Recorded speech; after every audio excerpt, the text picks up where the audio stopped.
예, 오늘 말씀 제목은 예수 천당 불신 지옥이라는 그런 말씀의 제목입니다.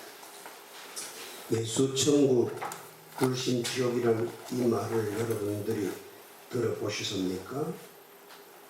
이 말은 분명히 성경적인 진리를 함축하고 있는 말이지만 그 의미를 우리가 잘 이해하지 못하면 거부감이 들 수밖에 없습니다. 그래서 실제로 많은 사람들이 예수 천당 불신 지옥이라는 이 말에 거부감을 느끼기도 하고 또 사람들이 많은 비판을 받기도 합니다. 여러분, 무신론자들이 하나님을 믿지 않는 이유가 여러 가지 있지만은 그중 하나는 하나님께서 인간을 영원히 지옥에 보내시기 때문이라고 합니다. 그리고 또 다른 하나는 하나님을 믿지 않는 하나님을 믿는다는 단 하나의 이유만으로 인간을 지옥에 가야 할 인간을 지옥으로 보내시지 않는다는 이 교리 때문입니다. 아무리 자기 편을 감싸도 그렇지 어떻게 심한 죄를 지어도 예수님을 믿는다는 이유 하나만으로 지옥에 가야 마땅한 사람이 천국에 갈 수 있게 되는지를 도무지 사람들이 믿지를 못하겠다는 것이지요. 이치에 맞지도 않고 그렇다는 것입니다. 또 아무리 착하게 살더라도 예수님을 믿지 않으면 지옥에 떨어지지 않은 것이 불공정하게 느껴집니다. 그래서 사람들은 예수 천당 불신 지옥이라는 이 교리를 싫어하고 그런 이치에도 맞지 않는 교리를 찰떡같이 믿는 성도들을 무시하다고 갈봅니다. 하지만 똥개가 아무리 짖어도 귀찮아 가는 것처럼 예수 천당 불신 지옥이라는 이 교리는 진리이며 굉장히 논리적이고 성경에서 말하는 구원의 핵심 교리입니다. 그래서 저는 예수 천당 불신 지옥이라는 이 교리가 얼마나 합리적이고 법적으로 타당한 교리인지를 오늘 여러분들과 함께 나누고자 합니다. 여러분, 예수님을 믿는다는 것이 무엇입니까? 우선 우리가 예수님을 믿는다라고 했을 때는 단지 예수님이 역사적 인물이라는 것, 또 예수님이 우리를 위하여서 십자가에서 돌아가셨다는 것, 또 예수님이 우리의 죄 문제를 다 해결하시고 우리가 어렵다는 것을 인정하시는 것으로서 부활하셨다는 것, 그것만을 우리가 인정하는 것이 예수 믿는 것이 아닙니다. 그럼 예수 믿는 것이 무엇입니까? 예수님을 믿는다는 것이 무엇인지는 갈라디아서 2장 20절에 잘 나타나 있습니다. 바울은 이렇게 예수 믿는 것을 표현합니다. 내가 그리스도와 함께 십자가에 못 박혀 있습니다. 내가 십자가에 못 박혀 있지만 그런데도 나는 지금 살아 있습니다. 내가 살아 있기는 하지만 내가 사는 것은 사실은 그리스도께서 내 안에서 살고 계시는 것입니다. 내가 지금 죽지 않고 살아야 하는 이유는 나를 사랑하셔서 나를 위해서 자신을 주신 하나님의 아들을 믿는 믿음으로 사는 것입니다. 라고 했습니다. 이 말씀을 여러분들이 이해하기 쉽게 네 가지로 분류해서 설명을 드리려고 합니다. 첫째로, 예수님이 자기 죄 때문에 십자가에 못 박힌 것이 아니라 내가 죄를 지었으니 내가 십자가에 못 박혀 죽어야 마땅한데 예수님이 나를 살리셨고 나 대신 십자가를 지셨다는 것이 우리가 믿는 첫째 믿음이고, 둘째는 예수님이 나를 살려주셨으니 이제부터는 내가 나를 위해서만 살아서는 안 되고 예수님을 위해서 살아야 한다는 것이 둘째 믿음이고, 셋째는 내가 머리가 좋아서 내가 잘나서 순전히 내 실력으로 내가 예수님을 믿게 된 것이 아니라 예수님께서 믿어지는 믿음을 나에게 선물로 주셨기 때문에 내가 예수님을 믿게 되었다는 것이지요. 믿음에는 내가 애써서 예수님을 믿어보려고 하는 믿음과 아무리 안 믿으려고 해도 왠지 예수님이 저절로 믿어지는 두 가지 믿음이 있습니다. 그런데 내가 예수님을 믿어보려고 하는 믿음은 통 믿을 게 못 됩니다. 나에게서 나오는 내 믿음은 환경에 흔들리고 넘어지고 실패하지요. 잘 되면 자기 탓이고 못 되면 하나님 탓입니다. 이익이 있으면 뜨겁게 믿고 손해가 되면 얼음장같이 차갑게 믿습니다. 하루에도 몇 번씩 믿음이 늘뛰기를 하지요.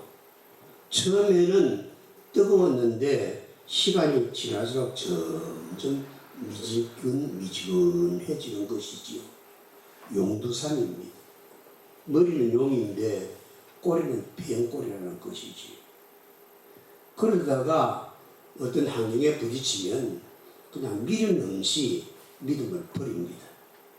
여러분, 베드로의 믿음이 그랬고 12제자들의 믿음이 모두 다 그랬습니다.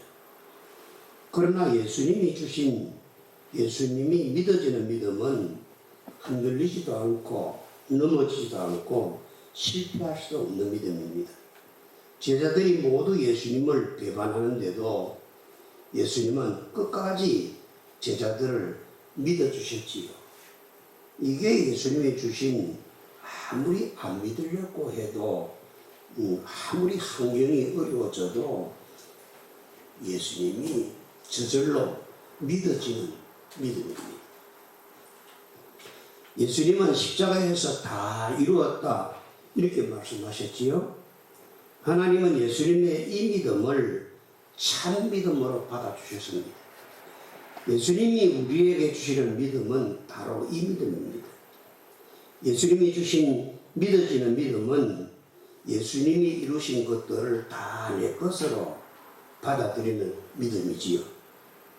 좀 억지 같지만은 십자가도 내 것으로 받아들여지고 부활도 내 것으로 받아들여지고 천당도 내 것으로 받아들여지고 아무리 천만인이 다 못 믿는다 할지라도 나 혼자라도 예수님의 구원이, 예수님의 천당이 믿어지는 것이지요.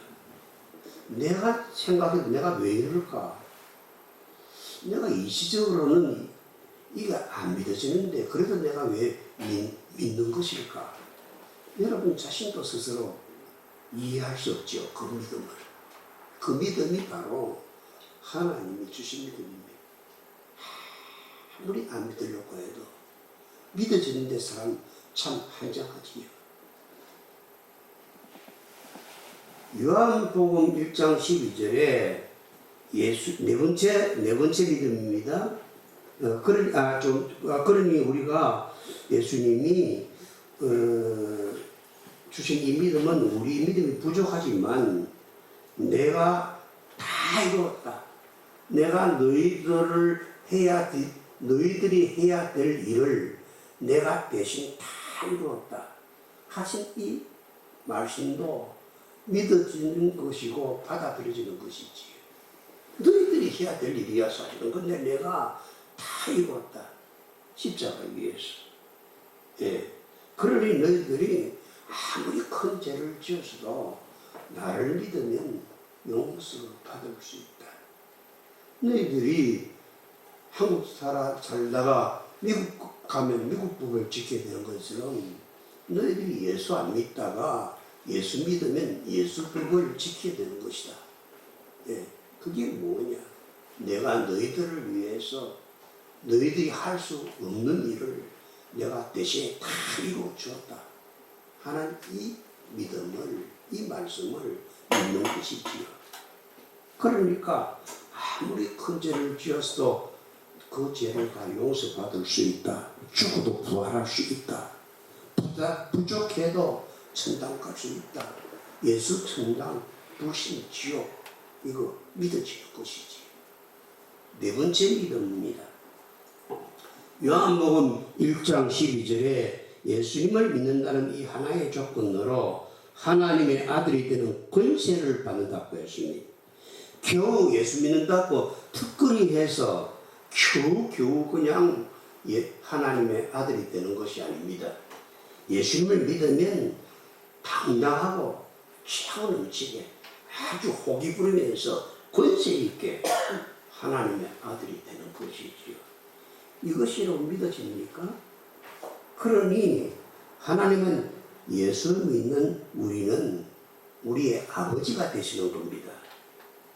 여러분은 여러분의 아들이 큰 죄를 지었다고 하면 그 아들을 버릴 수 있겠습니까?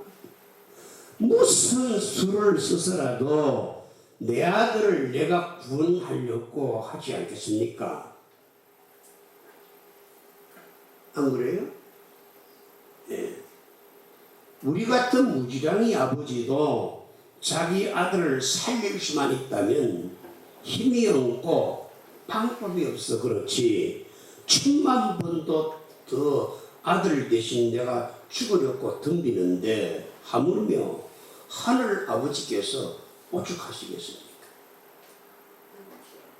우리가 태산 같은 죄를 지었다 해도 용서하고 용서하시고 70번씩 7번이라도 용서하려고 달려드는 게 아주 마음먹고 그냥 용서해 주려고 달려드는 게 아버지 아니겠습니까? 왜요?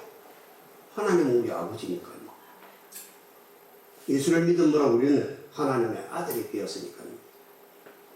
그러나 이런 깊은 영적 진리를 모르면 예수를 믿으면 아무리 몹쓸 큰 죄를 지은 사람이라도 예수 믿는다는 달랑 그 한 가지 이유로 죄를 깡그리 다 용서받을 수 있다면 그게 과연 정의로운 일인가 하면서 막 화를 내릴 수 있고 예수 믿는 걸 참 무식하다고. 내가 예수 믿으면서도 예수 믿는 사람들을 그냥 깔보잖아요. 그게 과연 정의로운 일입니까? 예수 믿는 것 하나 때문에 구원받을 수 있는 거. 그건 몰라서 그렇지 아버지와 아들 사이는 됩니다. 여러분 어느 쪽입니까? 예수 믿으면 아무리 큰 죄를 지은 교인이라도 죄 용서받고 구원받고 죽으면 부활하여서 천당 간다는 이 교리가 믿어집니까? 아니면 이 교리를 들으면 참 어리석다 하고 화가 납니까? 아버지의 은혜는 정말 은혜로구나 하는 감사하는 쪽입니까? 어느 쪽입니까? 비유를 들어서 쉽게 설명을 해보겠습니다. 어떤 사람이 사고를 치고 3억 5천억 원의 죄를 지었다고 가정해 봅시다. 그리고 그 책임을 지기 싫어서 해외로 도망을 가다가 잡혀서 재판정에 걸려왔습니다. 갚으려고 해도 그 사람에게는 3조 5천억 원이 없어요. 그래서 감옥에 가야만 하는 상황이 되었습니다. 그런데 잡혀와서 보니 그 판결을 맡은 재판장은 이 죄인의 아버지였습니다. 그래서 무죄 선고를 하고 말았습니다. 그러면 이 재판장은 정의로운 재판장이라고 칭찬을 들을 수 있을 것 같습니까?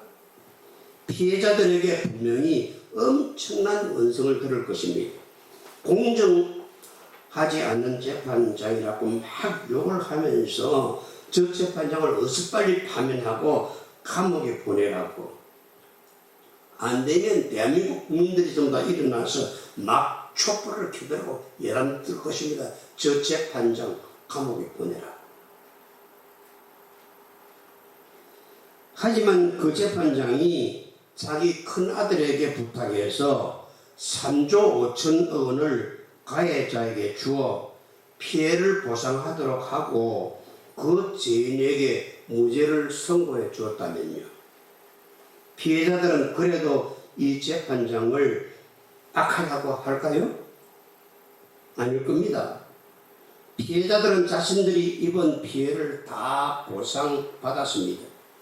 아무도 손해를 보거나 불만을 표시할 사람은 없습니다.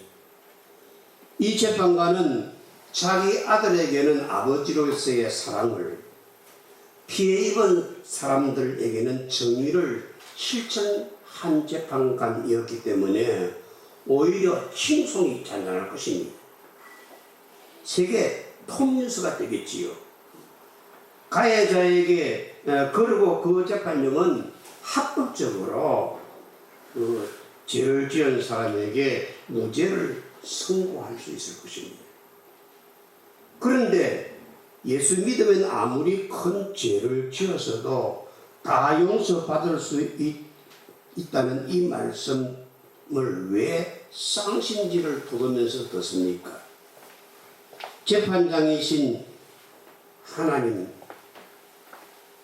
우리의 아버지 하나님은 그 아들 예수님을 이 땅에 보내셔서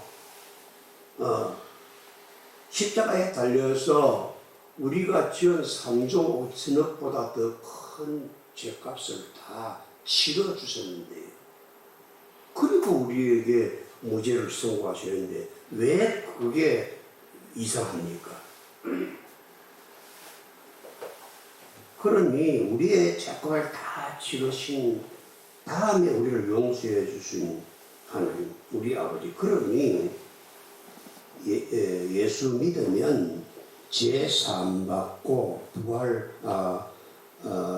구원받고 부활하여 천당 간다는 이 말씀은 은혜 중에 은혜요. 명재판관이 명재판을 한 것인데 왜 칭찬을 안 하고 욕을 합니까? 화낼 이유도 욕할 이유도 하나도 없습니다. 예수 믿으면 그냥 죄 사함받고 천당 간다 이거하고, 예수 믿으면 예수님이 너희 죄를 사하기 위해서 십자가 위에 너희 대신에 죽었고 너희 죄를 대신 다 사했으니 너희가 구원받고 천당 간다는 이것하고는 여러분 180도 다릅니다. 여러분 180도로 다르게 생각해야 됩니다. 예수 믿으면 천당 간다 하는 거기에는 그런 이유가 있는 것이 화낼 필요도 하나도 없습니다. 그런데 만일 죄를 지은 놈이 뭐 한 놈이 똥낀다, 뭐 한 놈이 그냥 간다고 내가 언제 피해를 줬냐 이렇게 합니다. 저는 나의 죄를 인정할 수가 없습니다. 그리고 뻑입니다. 이 가해자는 어떻게 되겠습니까? 그냥 뻑인다고 죄가 없어지겠습니까? 우긴다고 죄가 없어지겠습니까? 혹은 당신 아들이 뭔데 나에게 3조 5천억이나 되는 돈을 줍니까? 나의 죄는 내가 치르겠습니다. 그렇게 말을 하거나, 당신 아들이 무슨 돈이 있어서 나에게 3조 5천억을 줍니까? 지금 나에게 사기치려고 하는 거지요. 나는 죽었으면 죽였지 내 죄를 다 갚아주신다고 하는 그 예수님 난 못 믿겠습니다. 그렇게 고집을 부리면서 십자가의 죄 사함의 보혈을 내 대신 갚아야 할 피해 보상금으로 인정하지 않는다면, 그래서 법정 피해액을 갚을 수 없다면 어떻게 될까요? 재판장이 피해자를 구제해 주려는 의도가 있다고 하더라도 어쩔 수 없이 그 재판장은 정의로운 재판장이기 때문에 유죄 판결을 내릴 수밖에 없을 것입니다. 그래야 공정하고 정의로운 것이니까요. 법은 가해자가 알든 모르든 자기 죄를 인정하든 인정하지 않든, 여러분 죄 짓고 자기 죄 인정하는 놈이 어디 있습니까? 다 그냥 죄를 안 짓다고 하지. 그런 하고는 상관없습니다. 법조 체계는 죄값을 받았느냐 안 받았느냐, 피해자에게 보상을 했느냐 못 했느냐, 단호하게 재판 결과로 그대로 이행합니다. 그러면 이 죄인이 주장한 것처럼 나의 선행으로 나의 죄값을 치를 수 있겠습니까? 사람들이 내가 착한 일을 하면 내가 구원을 얻을 수 있을 것이라고 생각합니다. 내가 착한 일을 하면 하나님께서 내가 착한 일을 한 것을 보고 죄를 용서해 주실 것이라고 그렇게 자기 스스로 판단을 내립니다. 여러분들은 3조 5천억 원의 피해를 입은 피고인이 40시간 사회봉사를 하는 것으로 무죄 판결을 받을 수 있을 것으로 생각하십니까? 그게 공정한 판결이라고 생각하십니까? 일전에 어떤 재벌회장이 하루 사회봉사로 5억 원씩의 벌금을 탕감받아서 무리를 일으킨 사실이 있었는데요. 당시에 많은 사람들이 커다란 죄를 지어놓고도 아주 약한 처벌을 받아서 이에 분노했는데 이와 똑같습니다. 자신의 행위로 구원을 이룰 수 있다고 여기는 그런 사람들은 하나님에 대한 자신의 반역죄가 3조 5천억 원의 가치도 안 된다는 것을 모르고 자기의 싸구려 선행이 그 죄를 덮을 수 있을 거라고 여기는 엉뚱하게 판단하는 사람들입니다. 그러나 하나님은 그런 황제의 노역을 허용하지 않습니다. 인간은 스스로 죄값을 치를 만한 능력이 없습니다. 그러니 100명이면 100명 모두가 지옥 가야지요. 인간의 길은 단 하나밖에 없습니다. 예수 믿고 하나님께서 우리의 죄를 위하여 자기 아들을 십자가에 매달아 죽이시고 우리의 죄값을 대신 치러주시고, 그래 그거를 받아들이면 구원해 주시는 예수 천당가, 그것을 받아들이지 않고 내가 착한 일을 해서 하루하루 노동을 하고 땀을 흘려서 내 죄를 3조 5천억이나 되는 내 돈을 갚겠다는 불신지옥, 이 두 가지 중에 하나입니다. 이제 왜 예수님을 믿으면 죄를 용서받을 수 있는지에 대한 설명이 조금은 되십니까? 어떠십니까? 아직도 머리에 오락가락하십니까? 조금은 이해가 가는 것 같습니까? 물론 이거는 여러분들이 조금 이해한다고 이해 다 되는 것은 아닙니다. 성령께서 도와주셔야지. 그래서 저는 기도하면서 이 설교를 준비했습니다. 어리석은 주의 입술로 하는 설교가 성령의 감동으로 여러분들 마음판에 새겨지고 여러분의 영혼에 새겨지도록 기도하면서 설교를 했습니다. 여러분, 예수님이 하신 일은 인류의 죄의 대가를 대신 치르신 것입니다. 그리고 우리를 용서하시는 것입니다. 내가 치러야 할 지옥 형벌을 예수님이 대신 치르신 것입니다. 예수님이 십자가에 달리시기 전날 밤 땀을 빗자루 쏟으시며 그 잔을 거두어 달라며 슬퍼하신 것과 십자가에서 괴로워하시면서 엘리 엘리 라마 사막타니, 하나님 아버지 어찌하여 나를 버리십니까? 하는 이 부지점은 육체적인 고통뿐만 아니라 하나님과의 관계가 끊어지는 영적인 고통 때문에 부르짖는 것입니다. 그리고 생명 대신 하나님과 관계가 끊어지는 것이야말로 가장 괴로운 지옥 형벌입니다. 그것은 마치 포도나무 가지에게 제일 큰 형벌은 포도나무 둥지에서 떨어져 나가는 것이지요. 그건 진짜 말로 다 할 수 없는 고통이지요. 우리가 죄를 짓는 것은 하나님에게서 끊어져 나가는 것입니다. 그 죄는 3조 5천억보다 더 큰 죄입니다. 그 갚을 수가 없어요. 갚을 수가 없어요. 도무지 갚을 수가 없어요. 그것은 마치 영원히 산소가 없는 곳에서 죽지 못하고 사는 죽음보다 더 고통스러운 상황입니다.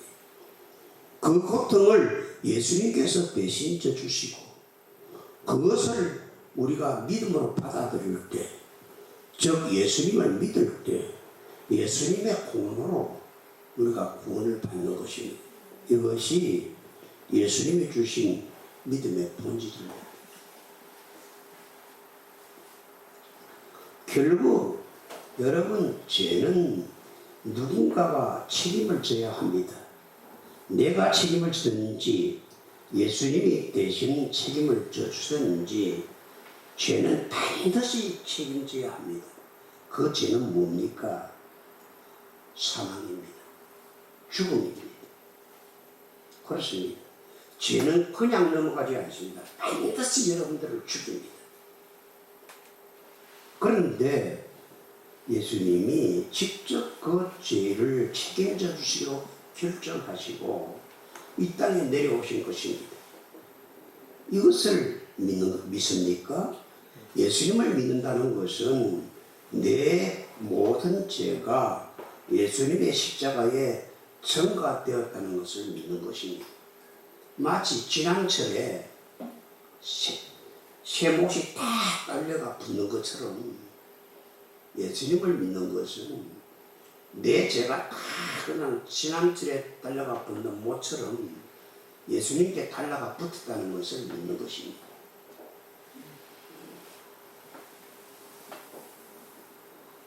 그렇습니다. 저 십자가에 달려야 하는 사람은 예수님이 아니라 바로 나인데 예수님께서 나 대신 저기에 달리셨구나 하는 것을 예수님을 믿는다. 그렇게 뭉뚱그려서 표현하는 것입니다. 네. 그래서 우리는 예수를 믿는다 이렇게 쓰고 예수님이 우리의 죄를 위해 십자가에서 돌아가셨고 내 죄를 다 사해 주시기 때문에 나는 죄 사함 받고 죽고 난 후에 부활하여 천당 간다. 이렇게 우리가 읽는 것입니다. 우리는 예수를 믿습니다. 그래서 예수님이 부활하셨다는 것은 정말 중요합니다. 암에 걸리면 죽습니다. 그래서 사람들이 암에 걸리면 죽는다고 말합니다. 그러나 예수님을 믿는 여러분들은 좀 더 다른 이론을 가지고 있어야 됩니다. 성경은 암에 걸리는 원인을 우리에게 설명해 줍니다. 사람이 암에 걸려서 죽는 것이 아니라 죄를 지었기 때문에 죽을 병인 암에 걸리고 그 결과 죽는다고 하는 것입니다. 결국 사람은 자기가 지은 죄 때문에 암에 걸리기도 하고 또 코로나에 걸리기도 하고 그렇게 해다가 죽는 것입니다. 그런데 사망은 죄가 있어야만 유효합니다. 사망은 죄가 없는 사람에게는 아무 힘도 못 씁니다. 마치 삼손이 머리카락이 있을 때는 쇠사슬로 10컵을 묶어도 그냥 묶지 못하다가 삼손이 머리카락이 깎아버리자 실 한 올로도 삼손을 묶을 수 있었던 것처럼 죄도 그래요. 죄가 없으면 죄의 힘은 실 한 올의 힘이고 죄가 있으면 죄의 힘은 열컵을 묶고도 끊을 수 없는 쇠사슬의 힘입니다. 그게 죄의 힘입니다. 죄의 힘이 왜 그렇습니까? 물리적인 것은 그런 게 없습니다. 영적인 것입니다. 죄는 없으면 죄는 실 한 올만큼도 힘을 못 씁니다. 죄가 있으면 쇠사슬로 10컵을 묶는 것보다 더 강한 힘을 씁니다. 그렇습니다. 그래서 예수님이 우리 죄를 짊어지시고 죽음을 당하셨습니다. 그런데 우리 죄를 대신 지시고 죽음을 당하신 예수님이 부활하지 못하면 어떻게 되었을까요? 우리의 죄가 예수님을 강한 쇠사슬처럼 묶어두어서 예수님을 살아나지 못했을 것입니다. 예수 십자가도 말짱 도루묵이 되었겠지요. 왜요? 사망은 죄가 있어야만 유효하고 죄가 없는 사람에게는 아주 약간 실 하늘 같은 것이 죄의 힘이라니까요. 그런데 예수님이 십자가에 달려 죽고 부활하지 못했다면 우리의 죄가 예수님에게 그대로 예수님을 꽁꽁 묶어 놓은 것이고 그 예수님의 죄가 그대로 예수님에게 우리의 죄가 꽁꽁 묶여서 그대로 남아있다면 예수님이 맡긴 우리의 죄도 그대로 있는 것이 아니겠습니까? 그래서 바울은 만일 그리스도께서 부활하지 못하셨다면 너희의 믿음도 헛되고 너희가 여전히 죄들 가운데 있을 것이라. 그렇다면 그리스도 안에서 예수 믿고 죽은 사람들도 예수 안 믿고 죽은 사람들과 마찬가지로 다 망할 것이다. 만일 그리스도 안에서 우리가 바라는 것들이 오직 이 세상에서 살면서 복받고 사는 것, 이 세상에 잠시 살면서 복받고 잘 사는 것, 그것뿐이라면 우리 예수 믿는 사람은 그것 떠내어서 영원한 세상을 말하는 건데 우리가 예수 믿는 것은 뭐 부활 같은 거 생각할 것도 없고 우리의 죄 같은 거 생각할 것도 없고 그냥 예수 믿으면 우리가 이 세상에서 복받고 다른 사람들보다 좀 잘 되고 내 자식 새끼가 다른 사람들보다 좀 잘 되고 이것뿐이라고 한다면은 우리는 참으로 비참한 사람이야. 그것이 고린도전서 15장 17절로 오늘 우리가 읽은 본문 말씀 그건데 그것을 현대어 성경으로 제가 번역해서 여러분들이 읽어드린 내용이 그런 것입니다. 그렇습니다. 부활하지 못한 예수를 믿는다면 우리는 참으로 어리석은 사람일 뿐입니다. 그런데 예수님은 우리의 죄를 다 짊어지시고 십자가에 죽음을 당하시고 사흘 만에 부활하셨습니다. 예수님이 부활하셨다는 것은 우리의 지은 죄를 마치 삼손이 자기를 묶은 10개의 쇠사슬을 그냥 끊어버렸듯이 우리가 예수님의 죄를 꽁꽁 묶었잖아요. 우리가 예수님을 우리의 죄로 꽁꽁 묶었잖아요. 그거를 실 하늘처럼 딱 끊어버리고 그게 예수님 부활하셨다는 그건 증거입니다. 그 확실한 증거지요. 예수님은 우리의 죄를 지고 십자가에 달리셨고 죄의 저주를 담당하셨으며 죄의 싹을 완전히 치료하셨기 때문에 부활하셨습니다. 예수님이 십자가에 죽었다는 것은 우리의 죄를 짊어지셨다는 증거고 예수님이 십자가에서 죽은 후에 부활하셨다는 것은 우리의 죄를 완전히 다 정리했다는 것입니다. 우리의 죄를 완전히 다 처리했다는 것입니다. 그래서 예수님이 다 이루었다. 이 예수님 마지막 말씀입니다. 예수님이 왜 우리가 사는 이 역사 속으로 들어오셔야 했는지는 구약에서도 분명히 드러납니다. 구약에 예수님이 십자가에 달리시기 1600년 전에 한 예언입니다. 이 말씀 읽어드리고 오늘 설교 마칩니다. 우리가 전한 것을 누가 믿느냐? 주의 팔이 누구에게 나타났느냐? 그가 그분 앞에서 연한 초목같이 마른 땅에서 나온 뿌리같이 자랄 터이니 그에게는 모양도 없고 우아함도 없으며 우리가 똑같은 사람이기 때문에 우리가 그를 볼 때에 그에게는 흠모할 만한 아름다운 것이 없도다. 그는 사람들에게 멸시를 당하고 거부되었으며 슬픔의 사람이요 고통을 아는 자라. 우리는 그를 피하려는 것 같이 우리의 얼굴을 그에게서 돌리시며 그는 멸시를 당하였고 우리는 그를 귀히 여기지 아니하였도다. 참으로 그는 우리의 고통을 짊어지고 우리의 슬픔을 당하였거늘 우리는 그가 매를 맞고 하나님께 맞아 고난을 당한다고 생각하였노라. 아니라 그는 누군가 예수님입니다.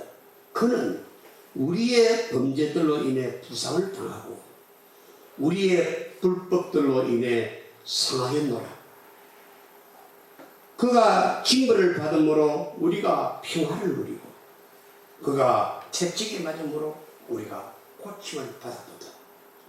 우리는 다 양 같아서 길을 잃고 각각 자기 길로 갔거늘 주께서는 우리의 모든 불법을 다 그에게 감당시키셨도다.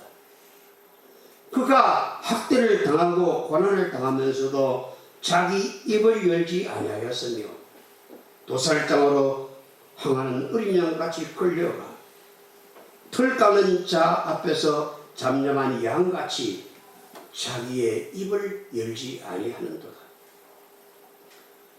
그는 감옥에도 가지 못하고 공정한 재판도 받지 못하였으니 누가 그의 세대를 밝히 드러내리요. 그는 산자들의 땅에서 끊어졌으며 내 백성의 범죄로 인하여 매를 맞았도다. 그가 사악한 자들과 더불어 자기 무덤을 만들었으며 죽어서는 부자와 함께하였으니 이는 그가 폭력을 행사하지 아니하였고 그의 입에는 속임수가 없었기 때문이니라.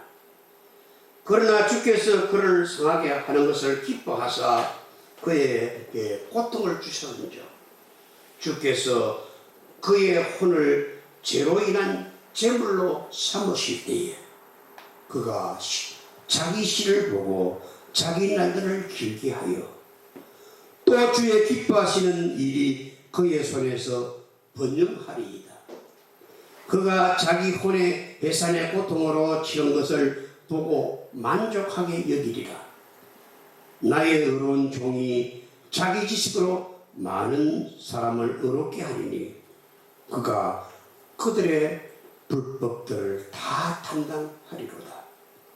그러므로 내가 그로 하여금 위대한 자들의 몫을 나누게 하리니 그가 강한 자들과 열악한 것을 나누리라. 이는 그가 자기 혼을 쏟아부어 죽기까지 하며 범죄자들과 함께 계수되었기 때문이라. 그는 많은 사람들의 죄를 담당하였으며 범죄자들을 위해 중보하였느니라. 이사야서 53장.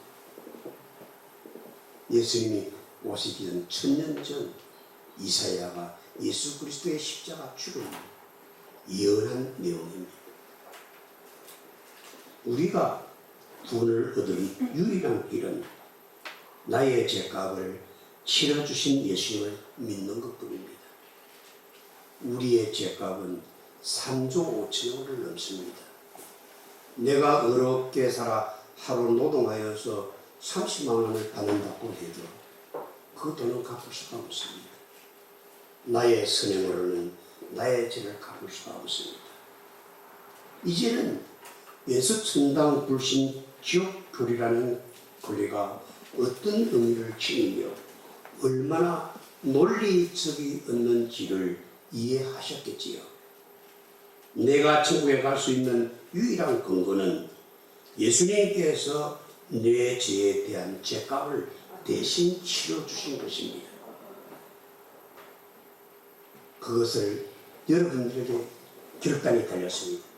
내가 믿느냐, 믿지 않느냐, 내가 이것을 내 믿음으로 받아들이겠느냐, 거부하겠느냐, 내가 예수님을 믿겠느냐, 믿지 않겠느냐 하는 결정은 하늘의 재판석에서 여러분들이 내려야 할 최후의 결정입니다. 우리는 예수를 믿습니다. 나의 죄를 위해 십자가에 달린 예수님을 찬양합니다. 나의 죄를 다 담당하시고 부활하신 예수 그리스도를 찬양합니다. 예수 천당 불신지요. 할렐루야. 아멘. 이것이 나의 최후의 고백입니다. 기도합시다. 복되고 거룩하신 우리 주님 은혜를 감사합니다.